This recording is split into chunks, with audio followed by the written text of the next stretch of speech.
part 2, we're going to look at the horizontal asymptote. So I kind of described it here as the curve is going up, up, up, up, but it never crosses the line y equal to d. So what I want to look at is how would you actually figure that out? Well, each of these that we figured out with the vertical asymptote, you can also determine the horizontal asymptote. The horizontal asymptote is going to use a technique of finding the limit, and I think probably the best way to do it is to look at the limit as x approaches infinity of 2x over x plus 3. All right? So if we were to graph it, what it's going to do is it's going to have at -3, x equal -3, you're going to have a vertical asymptote. And so it's probably going to do something like, oh, I would guess something like this. And then from here, it's going to just come from -infinity, then it's going to go up, up, up, and then it's going to flatten out. And it's going to flatten out at a specific place. It's going to flatten out at y equal to something. Well, that something can be found by saying, okay, where are these x values going to? Well, the x values are going to infinity. So since the x values are going to infinity, then all we have to do is look at the limit as x goes to infinity, and we should be able to find what that y value is. And if we know what that y value is, we'll be able to say that's the equation for the horizontal asymptote, which will be y equal to, because it's this purple flat line.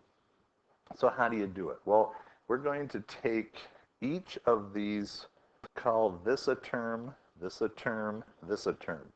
3 different terms, and we're going to divide by the greatest exponent of x, which in this case is x to the first. So before we take the limit, we're going to do some algebra. X over x is 2.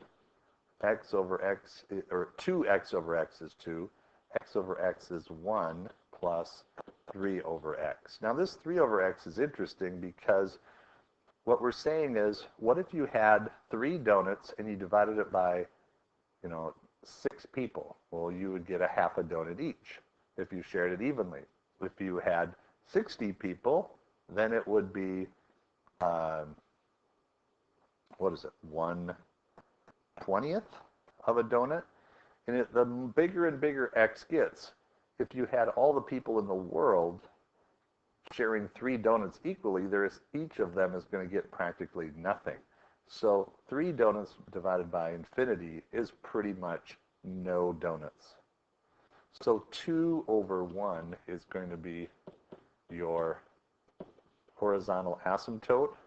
Y equal to 2 is going to be my horizontal asymptote for this one. Well, if we backtrack and look at this, going back, you can see there's a pattern here. If you looked at this equation, you could say, instead of doing all this work, why not just say it's the coefficient of x over the coefficient of this x? 2x over x is just going to be 2. This 3 didn't do anything. Okay? So whenever you can see 2 of the greatest powers being the same, like in this number 4, you have 1x squared over 1x squared. Well, that's 1 over 1, which is equal to 1. Y equals 1 would be your horizontal asymptote. Same with this one. 1x squared over, excuse me, 1x squared over 1x squared will be 1, and horizontal asymptote will be y equal to 1. So that's all you have to do. As long as those exponents are the same, and if you look at this one here, we don't quite have that. So we're going to use another little technique, and that is f of x equals 2x over x squared minus 3. You can always add 0 to anything, and I'm going to add 0x squared plus 2x. now I have the x squared and x squared, and then the coefficient is 0 over 1. And so what is 0 over 1 but 0? So this first one will have a horizontal asymptote. It will be y equals 0. Let's try it the other way. The limit as x goes to infinity, because that's what horizontal asymptotes are, let's see what that is. Well, we had 2x over x squared minus 3. So if we divide by x squared to each of these three terms, you're going to get the limit as x goes to infinity. 2x over x squared is 2 over x, and x squared over x squared is 1 minus 3 over x squared. And each of these will go, 2 donuts divided by an infinite number of people is 0 donuts per person. 3 over an infinite number of people squared gets there even faster, 0. So this is just going to be 0 over 1 minus 0, or 0. Notice my little trick of adding the 0x squared makes it pretty quick and easy to figure out. All right, so we talked about that.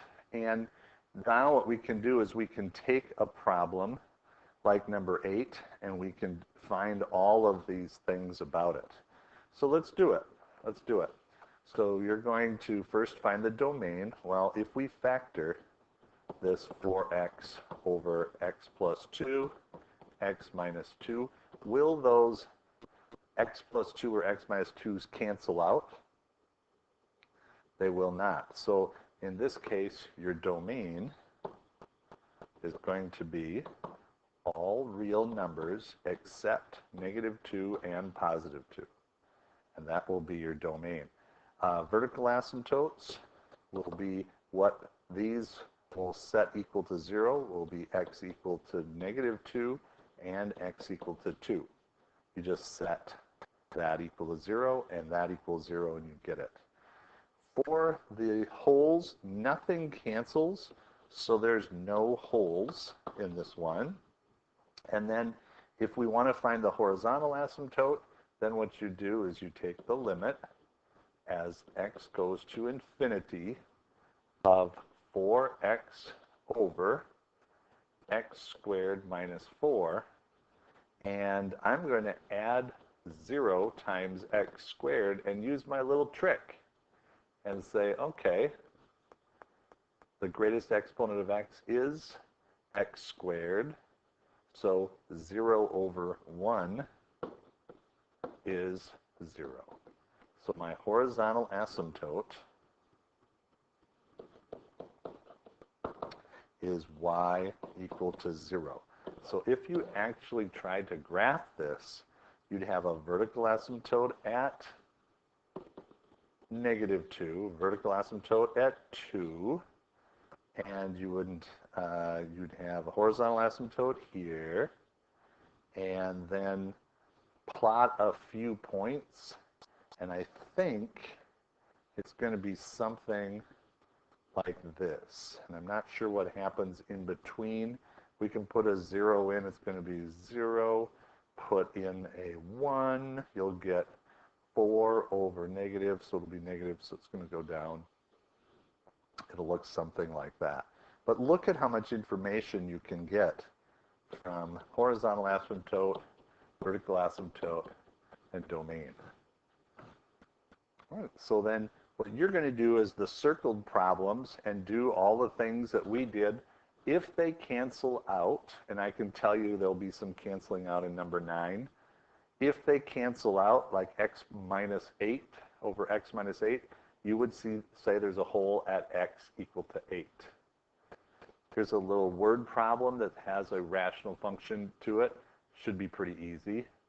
And then we get a chance to apply your regression skills with your calculator. You just put this in your calculator and then answer those questions. You're going to use a power function, I think, is what you'll use. Look for power, and that'll put that in for you. And then these are challengers. So you don't, I would say, if you can do these will help you with future R4s.